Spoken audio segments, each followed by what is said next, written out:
Well, those are pretty tulips. Planted those out of bulbs I raised last year in my other tulip bed. And they're spreading out here. Got to fight for every little bit of sunlight around here. Flowers need a lot of sun. Right here next to my broken gate. Yeah, see a little, yeah, put that on there so nobody would hit it. It didn't work. So this right here is the easement. This is the southern end of my property, my dad's, my wife's. They constitutes the ingress egress for the neighbors that have been behaving badly. So it's rained again, and instead of out here fixing their ruts or going to court to answer for the false allegations they've made about me stalking them, they weren't there for the dismissal without prejudice at the courthouse today.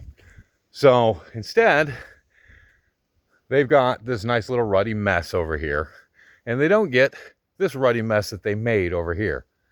They dropped my tree when they cut into my property illegally so that they wouldn't have to deal with the National Forest and getting their easement rights from the National Forest Road to their egress ingress on my property. Long story, and there'll be lots of videos coming out about it. But right now, we're going to walk around over here, and I want to show you something. See, there's ruts all through here pretty prominently, but I'm well over 200 pounds, and even jumping, I can't, well, barely can make a footprint. Why is that? Well, that's because I'm standing on gravel and sand and road base that should have been dressed with gravel, just like I had it.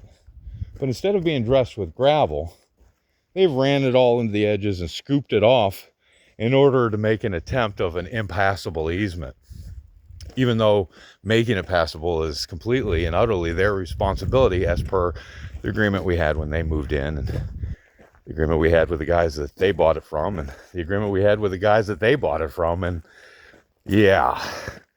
So this is the big nefarious 90-degree turn. This is my driveway, right?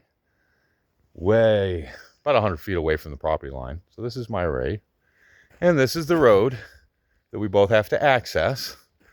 And this is the gate that the neighbors cannot share because it still doesn't have a latch on it, because I haven't been able to keep a latch on it because they don't open gates, they break them, even when they're unlocked. So here we are. I'm a free man. I have been on bond for over a year since the neighbors made false accusations of me stalking them. And, a whole bunch of other things that have, not least of which, landed felony charges with the state police on them for hitting me with their truck right here when I was reinstalling the gate that they are contractually obligated to abide by if they use a shared driveway with us. And they wanted the shared driveway, but what they really wanted is my driveway and their driveway. In fact, when they first came here, I should have known when they were trying to pitch, "Hey Dave, what do you think about 2 driveways?" And I said, well, that seemed a little redundant because there was only supposed to be one, and this one causes a whole hell of a lot of flooding. I decommissioned this one by digging it all up and moving it to where it was rightly described on the property, which is 100 feet over that way. Well, that would mean that they were responsible for getting themselves in and out. I have the machines and the ability to do that. They have bought a loader that, as far as I can tell, is a 2-wheel drive loader with about 6 inches of clearance. It literally is on, I think, maybe 12-inch wheels, maybe 16. But either way, not enough clearance to really get out here and do what they're trying to do with it. It wasn't the machine I would have bought, although loaders are very handy little capable machines, but probably not the best thing for moving snow thousands of feet. Rusty plow truck will do it. Everybody's got a rusty plow truck up here. You can get them for about $1,000.